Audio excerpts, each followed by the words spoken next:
би нүрэ цэвэрлэн. Тийм. Сайхан би нүунийг юу илээ? Тийм нүрэ булдсан. Тэрийг одоо ярих гэж байгаа. Усаар угаагаад муухай болсон учраас одоо ярих гэж байна. 2 ширхэг нүүрний хөвн хэрэгтэй. Би нэг ийм цэвэрлдэг. Миний нүур жоохон хашилтай учраас жоохон тохиргүй байдаг учраас энэгээр цэвэрлэл хамаагүй дээр юм шиг надад санагддаг. Тийм дээрээ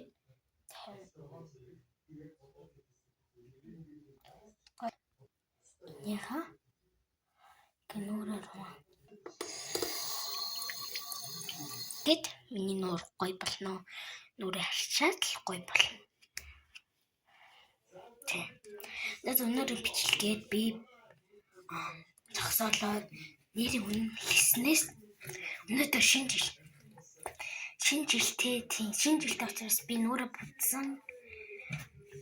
Нүрэ будаад одоо арилгаж байна. Тэгээ одоо арай он гарахад хэд болж байна вэ? Одоо мэдгүй. Нааш 2-3 цаг бол будсан. Тийм. Яа тэгтээ амар хүлээж байна. Тийм. 2026 онд сайхан ухтаад аваарай та нар. Ерөөсөө амар гоё болсон. Юм бинтээ торт гэдэг. Арай тортой бол идээгүү. Тэгээ би дараагийн бичлэгээр би бэлэг задлт юм уу те надаа 2 удаач. Шинэ жилээ сайхан тэмдэглээрэй.